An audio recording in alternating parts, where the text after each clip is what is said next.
Hello and welcome back to the Sideline Eye podcast. You're all very welcome as we're a couple of days out from the first round of the Ulster Championship as Armagh take on Donegal in Ballybuffet on Sunday. This podcast, as usual, is brought to you in association with McKeever's Teamwear, proud suppliers of all Armagh GA merchandise. I'm glad to be joined by Aaron Kiernan, and Aaron's joined me and we're going to discuss who we think is going to make the Armagh starting 15 to take on Donegal this weekend. And Aaron, as I'm sure Kieran McGeeney's delighted as well, but we're delighted that we have a full hand near enough to pick from. And that's where we're going to start. We'll start with the four boys that were supposed to be out due to suspension. They're all available now. I know Kieran Mackin's going to miss out through injury, but Aidan Nugent, Stephen Campbell and Rian O'Neill are all available to start on Sunday. And without giving away too much of who has made our starting 15, what a boost for Armagh heading into the weekend.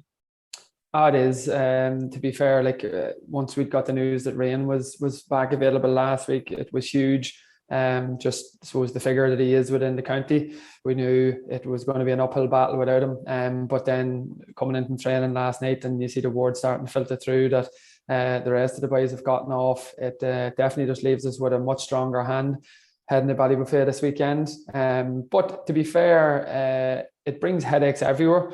In terms of management, I'm fairly certain this past few weeks that those boys, even though they're marquee players for us, they probably might have found themselves on the B team because one man's loss is another man's gain. Management would have had to be going with whoever was available in terms of their A team. So it puts management, gives them a bit of a headache now in terms of have they to make changes from maybe a planned team that they might have had in their head over this past few weeks. Some boys might have thought they were starting, might have to get their heads around now potentially being an impact, and then maybe some boys who were potentially going to make the 26 might now end up dropping out of it. So in terms of personnel, the bigger picture, it's very positive, but there will be some headaches for everyone. But I think it's the lucky thing is it's happened early enough in the week. It gives everyone time to get their heads around maybe that they're now going to be starting or the disappointment that they may not be starting. And I think everyone will deal with it in a professional manner and look at the bigger picture and what's most important for Armagh this weekend. And really it's getting our best players on the field and putting in a massive performance. So we can have no complaints at all at this stage. We've obviously got good legal representation within the county, so that's another positive. And how difficult is that going to be for a player, as you say? He was possibly going to be starting, now he's not. And for a player maybe possibly making the 26, now you're not. I know everybody wants to put Armagh forward and it's the team first, obviously, but they're only human as well. There's bound to be a lot of boys disappointed or, feel that they've been let down nearly, that they're not going to be starting or not in that 26. Realistically, it's very difficult. It is very difficult because the door opened for some boys, through the suspension issues.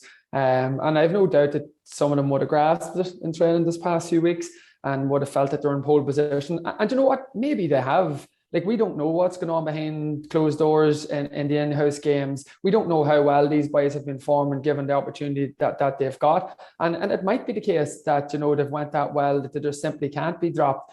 Time will tell. And I have no doubt that whatever decision management come to, it'll be in the best interest of Armagh football.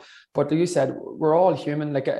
I was probably there in a similar situation in 2014 whenever we had the incident in the parade against Cavan, and it was the same thing where we had suspensions and can't remember, maybe 3 or 4 players that missed out in the first game against Monaghan, and then you had a case where they all were available the next day and there was a number of changes made at that stage. But it is difficult, but I do think, like I just had mentioned earlier, there is enough time to get your head around it. There's enough time to feel sorry for yourself if you're one of these players that's going to miss out, and then to be able to sort of rationalize and say, right, well, this isn't the season over. This is just our first game. We've built for this all year. There's a bigger picture here, and do whatever you can to play your part, whether that's starting, coming on, or prepping someone else, getting the most out of someone. And then tomorrow night, if that's all you can do between now and Sunday, get the best out of one of your teammates, to have him ready for the weekend, well, then do it. And then we reassess next week whenever we're hopefully in another semi-final, and you take it from there again. But most important thing is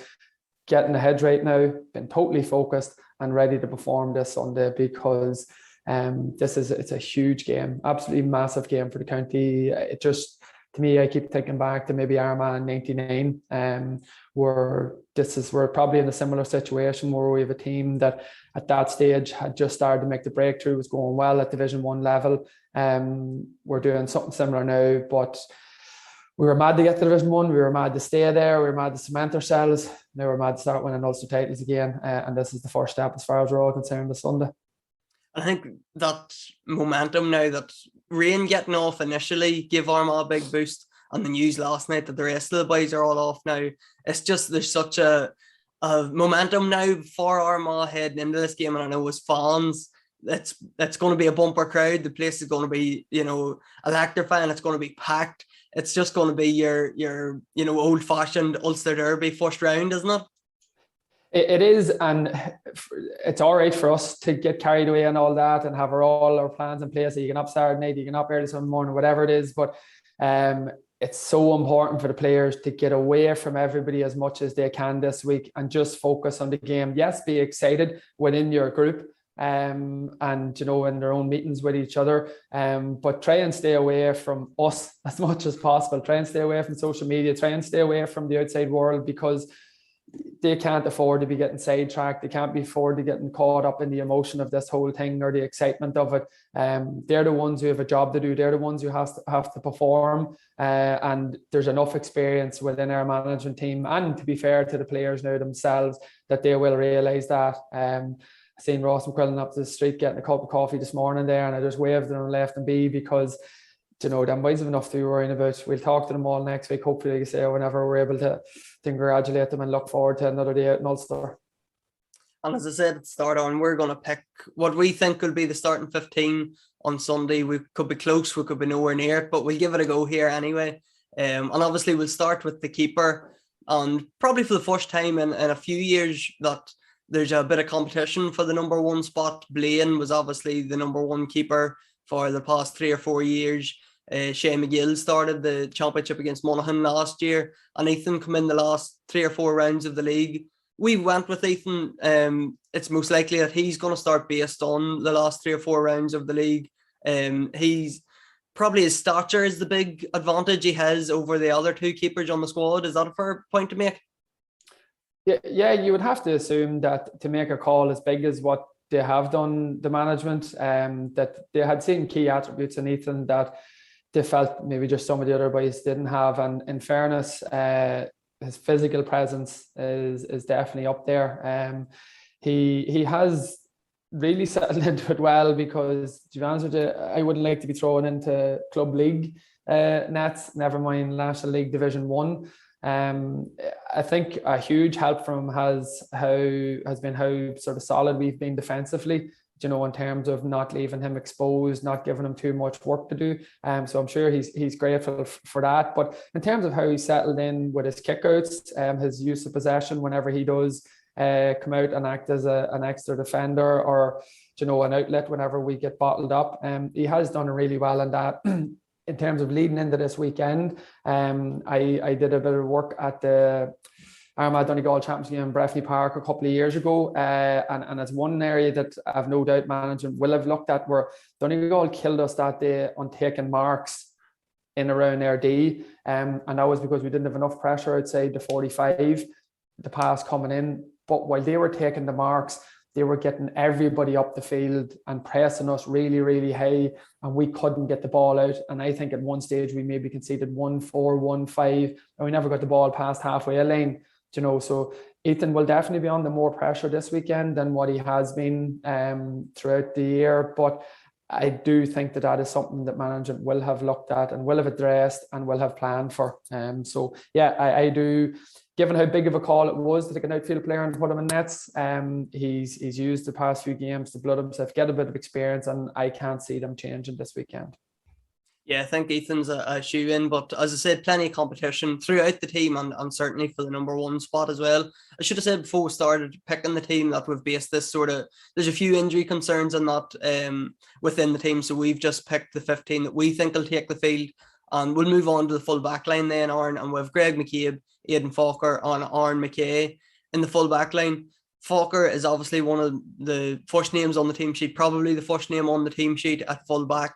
He's going to have the task of marking Michael Murphy, you would imagine. And I remember that 2020 game that you just referred to there.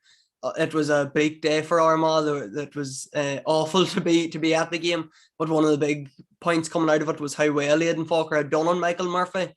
So that's the matchup that's going to happen. He always goes to the main man on the opposition team, and that's going to be no different on Sunday. Yeah, it's pretty set in stone. Aidan's going to get that job. Number one, he has the physicality, to be able to match him. Maybe missing a few inches in terms of if they did put him in to launch high balls in. But again, I'm fairly certain that's something that management will have worked on. But I suppose Aidan's biggest attribute this weekend will be his focus. He'll have the ability to stay focused and stay disciplined on the job. They're keeping Michael Murphy quiet, limiting his possessions, limiting his scoring threat. That puts us a long way to going and winning this game. And while it does take ability, it just takes someone who's single-minded and willing to do whatever it takes for the team.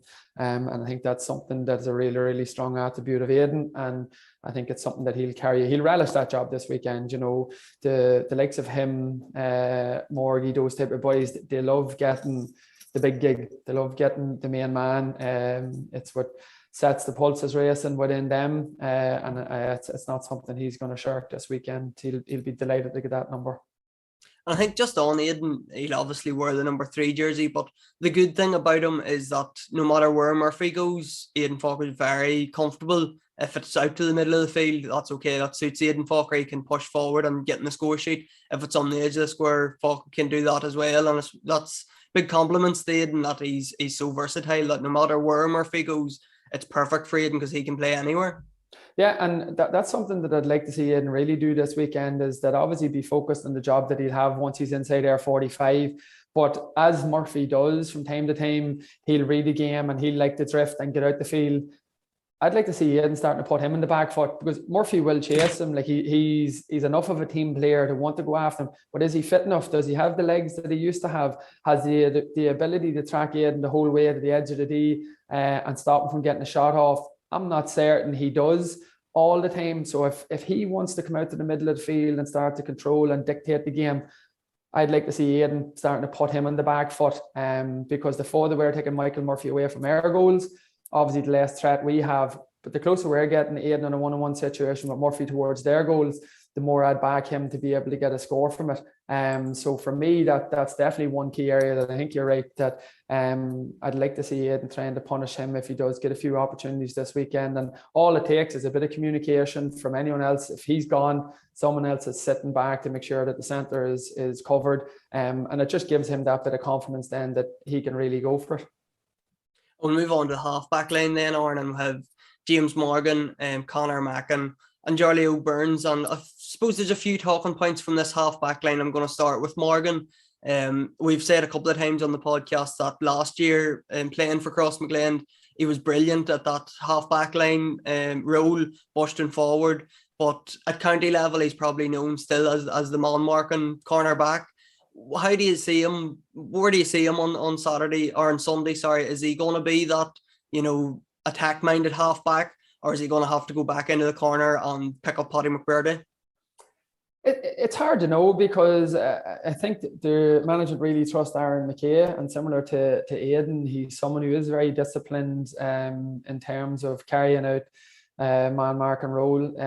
If it's given to him, Aidan or James was given the job of McBrady, even though he went off with a head knock in the last league game. And that was a bit of a change from how they had been using him so far this year, because obviously the Kerry game the week before, we see James breaking up the field, kicking a super point in the first half.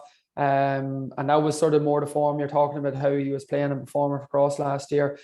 So it's a different one. I'm not really sure. I do think if he does go inside, it's obviously going to be going in to do a job of McBrearty. And again, knowing him personally, obviously, that's something that he would relish as much as he's been enjoying the freedom of half back and getting forward. He still enjoys those physical battles or the pressure being put on him to nullify someone else. So I have no doubt whether it is sort of the attacking role, driving from half back, or if he's sent back into Mark McBrearty. Either way, he's going to be well focused and ready for it. And similarly, another key battle in terms of, you probably talk about Murphy, McBrearty, but Michael Langan is massive. He caused us serious issues in the league last year. I think we all remember the goal he got where he broke from the middle of the field and put it straight in the back of the net. I would see Conor Mackin getting that role because was always most importantly, again, similar to the other boys we had mentioned, someone who's selfless for the team, put the team first, put his own game second. He'll relish that role, but also he has the athleticism, he has the fitness to be able to track Langan all over the field and tag him wherever he has to go. And really, in terms of, I suppose, Murphy's bursting up the field and the amount of lanes he breaks in terms of getting through tackles, it's probably not the same as what he used to be, but this is where, for me, Langan has sort of taken over. So that's why it's going to be crucial that Conor Mackin, well, we feel it'll be Conor Mackin, that he has a good game this weekend, because again, the more these battles that we can win, or the more that we can break even on them, particularly with their key players, like you go after an opposition's key players and you start getting the better of them, you can't start slowing them up, turning them back. The peripheral players in them team, there's that bit of self-doubt starts to kick into them, bit of pressure starts mounting in them. So that's why Conor will have a big role, but it's not one that I would be nervous about him at all this weekend. I think he's shown more than enough this past few years to say that he's well fit to deliver again. And just on Charlie Oak then, before we move on, he's been sensational at wing half back during the league. Would there be question marks over his defensive ability? Is that something that maybe Donegal's going to target? Are they going to put a Kieran Thompson maybe at wing half forward, or somebody that is going to have to be marked, or even a Michael Langan, and sort of take Charlie Oak out of his comfort zone? To be fair to Donegal, it is one area where they are very good. You'll have Niall O'Donnell, Langan, Kieran Thompson. So unlike maybe a lot of teams in the country, all three of those carry a scoring threat, and all need to be marked, and you can't let them drift, because they're very good at coming on the loop, letting play develop in front of them, and then they'll come in off the wing on a loop 2 or 3 steps and get a shot off. But again, Charlie Oak's well settled into the role now. It's going to be a bigger challenge for him than he's had all year, because a lot of the teams we've played on the front foot, we've played against teams where all the half forwards maybe a drop back, or they just maybe had one outlet. So he will have to defend more this weekend. But to be fair to him, even going as far back as the Dublin game, it's only small things. Like if you're a half back and you're isolated out in open space, crashing out and trying to make a one-off tackle to dispossess a man straight away, it doesn't really happen that often. His role is to show someone down a blind alley, put them somewhere where they don't want to go, in the hope then that, we have enough men back that we're cutting out a goal threat and we're making them recycle the ball. And like I said, go right back to the Dublin game. The shaping of his body that night in Croke Park was something that I was surprised about, because it was the first time really in a big game he played as a defender, but it was obviously something that had been coached and worked on him even as far back as then. He was showing his opponent down the sideline all the time, running them in the blind alleys, using the sideline as an extra defender, where he had a turn back then, and he'll be targeted more this weekend. But I don't think it's something that's going to come he's not going to be caught unawares anyway. He's going to need a massive game, because, like I said, the amount of defending he will have to do. But on the same token, his strong points too, he can't veer away from them, like getting on the end of things, breaking into open space, getting us from air 45 to the far 45 at pace. That's his strengths. That's what he's been really good so far for this year. And for me, as someone who obviously played halfback as well, I don't want to see him worrying too much about what people say he should be doing, or people say it might happen. I still want his main focus has to be on what's his strengths. Why is he playing there? Why have management put the faith in him? Go after that there. Absolutely do your job defensively, but don't, go away from what has been a terrific league campaign and what's set him up. We're all excited to see how he fares out come championship. So it's something here. They've talked about it that much. They've worked on it that much. Everyone's going to know the role. Everyone's going to know what's expected of them, and he's not going to be any different. It's going to be a bigger challenge for him as it is everybody else, but I think he's in a perfect position to turn around and deliver as well also. And did you ever find that, Aaron, when you were wing half back, that you were obviously attack minded, coming up to hit the frees, you'd have scored from play as well? Did you ever find that teams tried to target you defensively, and how did you cope with that? You didn't want to take away from your own game. Obviously you still wanted to bomb forward, but if you had to mark I'm thinking of a Brian Dooher or somebody that needs man marked, like. Yeah, I got there was a few jobs I would have got at times. I remember we played down in 2011 in the athletic grounds, and we had a bit of inside info that time. Paddy O'Rourke knew that they were going to put Benny Coulter on me, and to be fair, like, Coulter is one of the top forwards in the country. I would be far from recognised as an out-and-out defender, but we knew well in advance that this is what they were going to try to do. My job was obviously to do my defensive role on him, but as much as possible to start putting him on the back foot. And in fairness, we played really well that day. We were the ones who controlled the vast majority of the game, so it gave me the opportunity. We had more ball, more possession, so I was trying to put him on the back foot and punish him as much as possible. And it was a result of as a collective, maybe more so than something I did. But yeah, like, even go right back to whenever I started out, the All-Ireland semi-final in 2005. Dad called me in and told me I was marking Brian McGuigan, so for someone who had just done attack basically for about 6 months previous, it was a big one.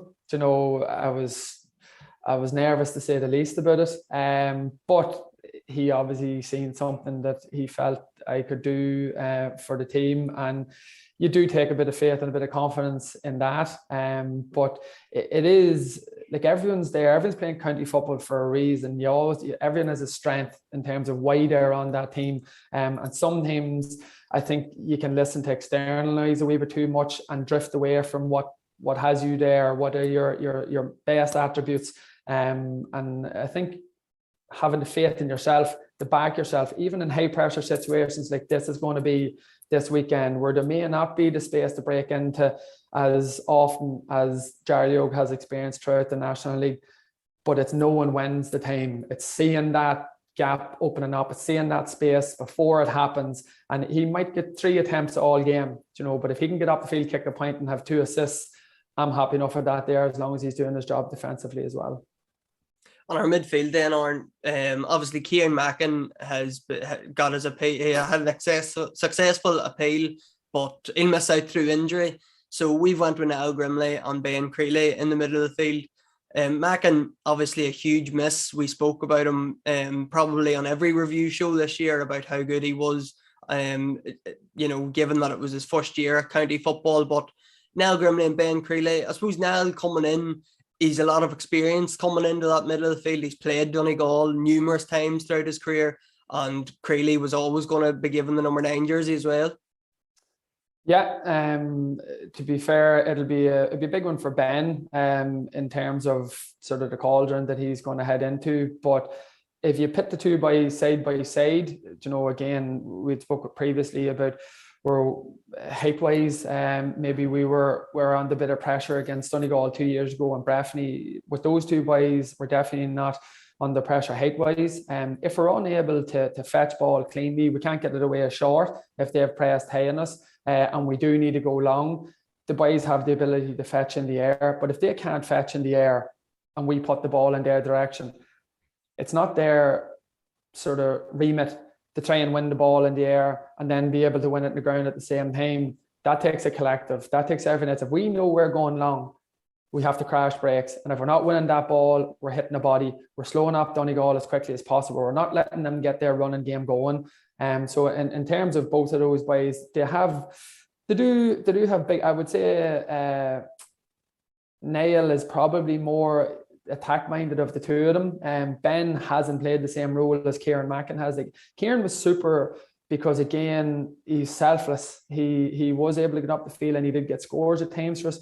But it was as soon as the player had passed him, the one thing I really admired was he just didn't run back. He sprinted back to get into a defensive position. And it was something I was told by an underage manager, just run straight down the middle till you get into a good position and then assess where's the danger and who am I going to help. And it might sound simple, but Kieran has been brilliant at that for us during the league. And he said it was his willingness to sprint back. That's why we haven't been conceding goals. That's why the centre or defence hasn't been wide open. It's because of what he has been doing. So it's going to be a big role for either Niall or Ben, whichever one of them gets it, to try and do something similar, because it wouldn't really be their game, but we need it. It has to happen this weekend, because cutting out goals has been a huge difference in terms of how we've been performing all this year, because we haven't leaving ourselves mountains to climb. So one of them are going to have to tweak their game. One, they're going to have to do something that they probably haven't done this year. But it just has to be done. It's as simple as that. It's hugely unfortunate that now Kieran's suspension has been gone. He had picked up the A injury that he's going to miss out with. But please God, he gets the opportunity to try and recover, heal, and see if we have more football in Ulster, to give him an opportunity to come back and filter into, because to be fair to him, what he's done in the National League this year for his breakout season has been unbelievable. Just on Niall as well, his fetching ability and his footballing ability, his athleticism, it's not in doubt whatsoever. Like, we all know the quality that Niall has. He hasn't been hitting the form that we know he's capable of this past few years. And to me, it just looks like, I don't know, I think sometimes he just doesn't realise how good he actually is and how good he actually can be. I'd like to see him pinning the shoulders back and just going for it this week. You know, in terms of what I know he's capable of, someone who's played against him and obviously standing watching him. He has all the attributes to be a top county midfielder. He's getting an opportunity. Like I said earlier, one man's loss is another man's gain. He'll get his chance this weekend, and I hope to God he goes out and grass, because he has a big game, and him and Ben were able to break even around the middle of the field, spoil Donegal, you know, and their long kickouts that Patton likes to go on. Again, the more we're getting our hands on the ball, the more opportunity we have to create something or nullify their running game. And both boys will have big roles ahead of them this weekend, because I'm not sure. Caleb McGonigal, I believe, is back now from a hand injury. Do they go with Hugh McFadden? If they go with Hugh McFadden, that gives us basically an extra defender, because his role will just be to sprint back, standing in front of Rian. Or did they go with Jason McGee and McGonigal? It's hard to know what Donegal is going to do. They're all big men, but I think in terms of who they pick in personnel, it'll tell us more about how they want to play as well. We'll move on to the forward line. Then on we'll have our half forward line with Jamar Hall, Rory Grugan and Tiernan Kelly, which has more or less been the half forward line throughout the league. And we're talking about man markers on our defence. Just on Jamar, do you see him? Is he going to give a man marker duty on Ryan McHugh, or are Armagh going to, or Donegal going to do what we talked about with Aidan Falker? Are they maybe going to put McHugh on Rory and try to, you know, force him back down the field into his own defence? Or how do you see Armagh dealing with Ryan McHugh?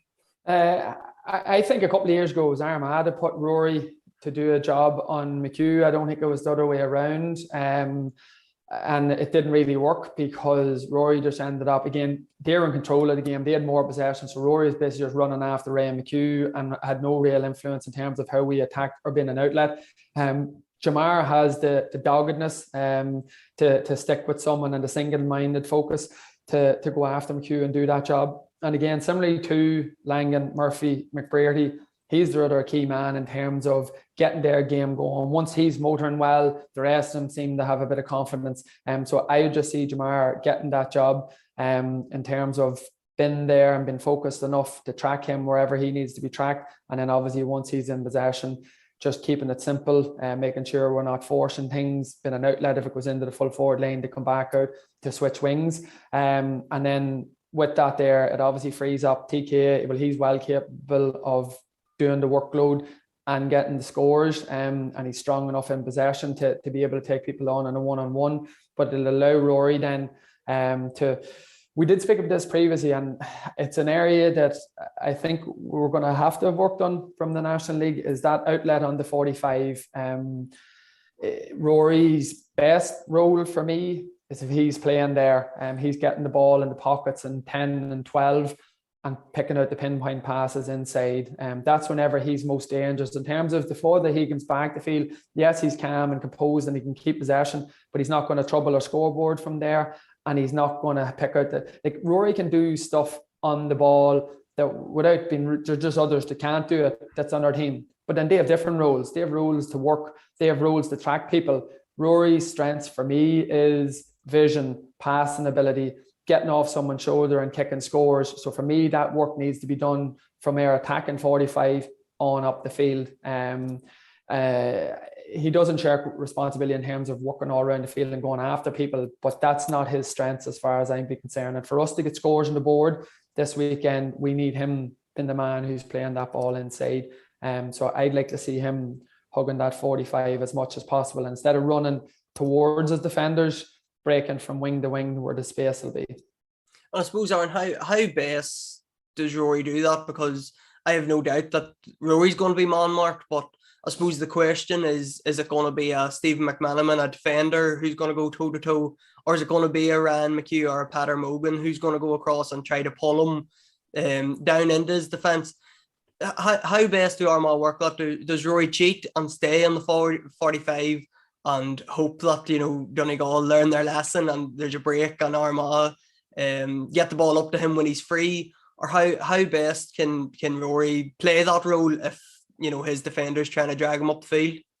Well, you can't cheat too often because your teammates won't be too long telling you need to carry a bit of this workload here. And you get caught out. If you let someone continuously go, it takes a lot of communication to have that person picked up all the time. So like I said, he will work, but to me, his focus just has to be in the half forward lane. And how does he do that in the half forward lane? It's his movement.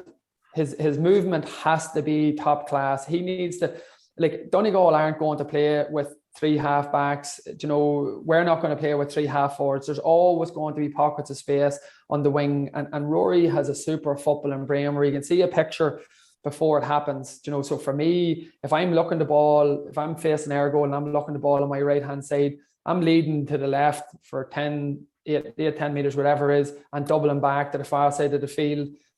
And as Rory's getting that ball then, say in a left half forward position, he's already on the half turn. He knows what the picture is inside, and he's able to pop the ball inside, or he'll float a diagonal to Rian or whatever it is.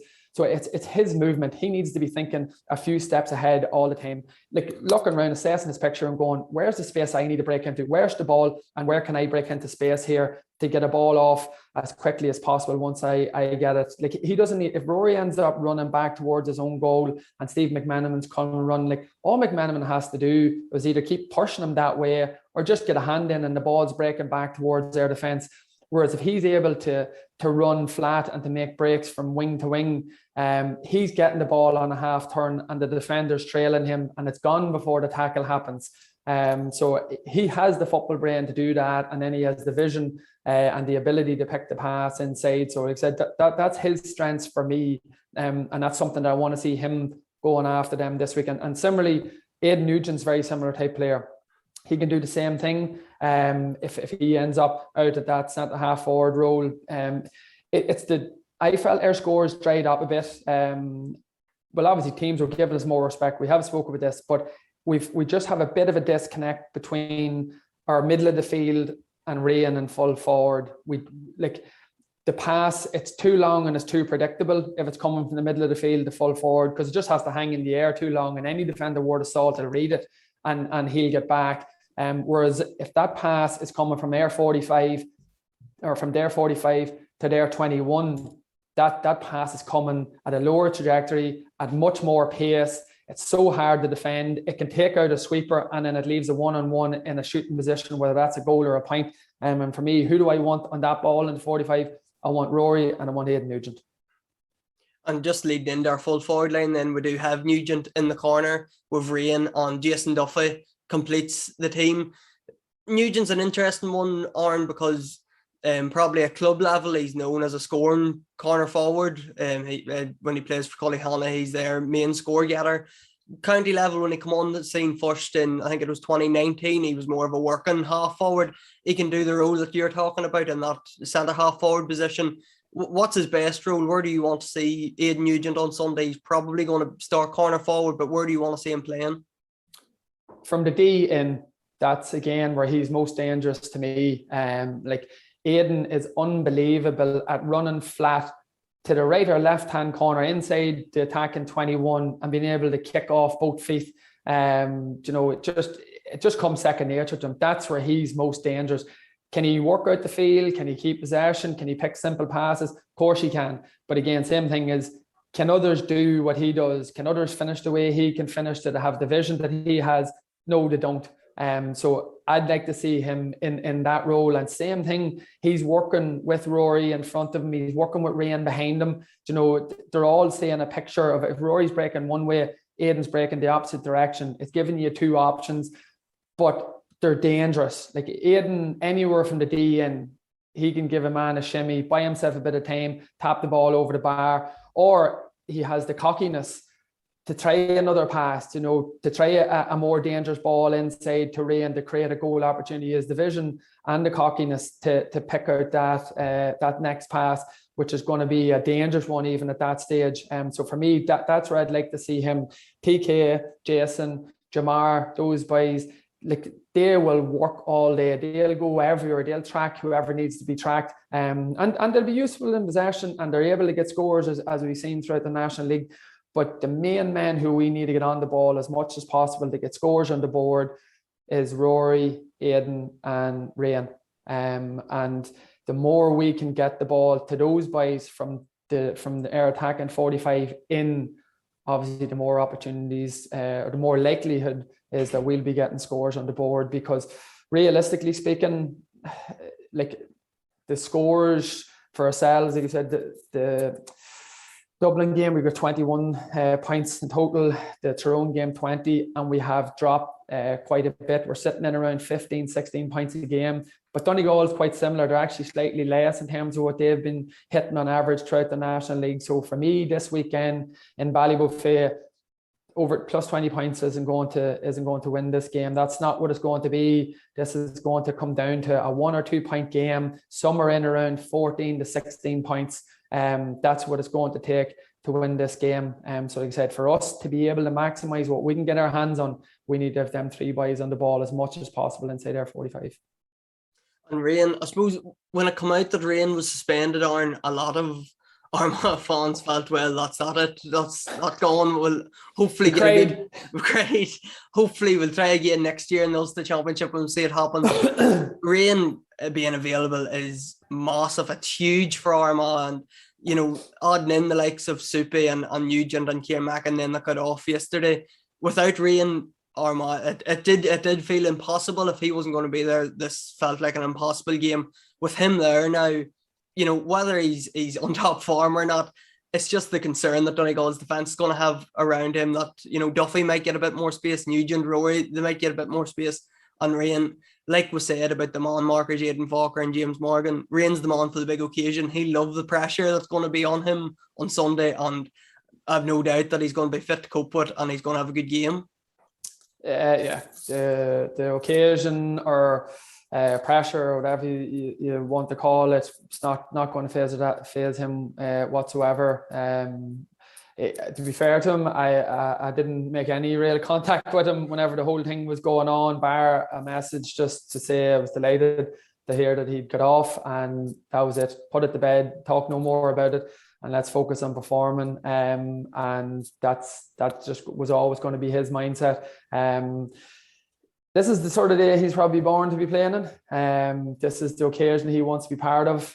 He's growing up, and all he's seen is those successful teams within obviously the club and county. And he wants to, I suppose, create his own bit of history in terms of that there, or enjoy those occasions like he would have grown up seeing.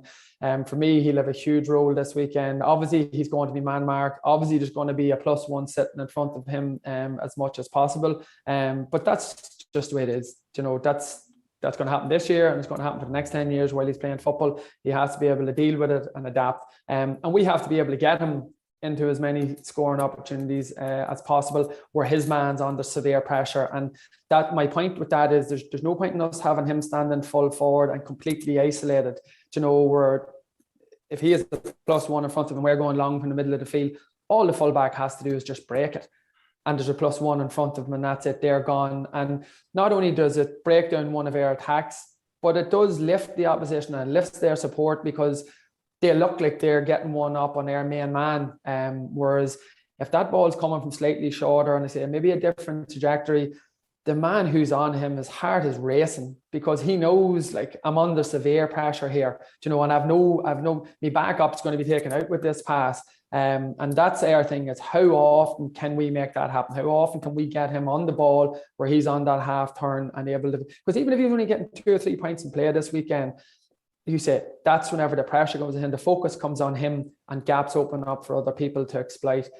So it's finding that fine balance is what we need to do this weekend. Like, obviously, like Nugent and Soupy, whenever he comes on, and Rain, you can be certain Donegal players are going to be going after him. There's going to be physicality before this ball's even thrown in.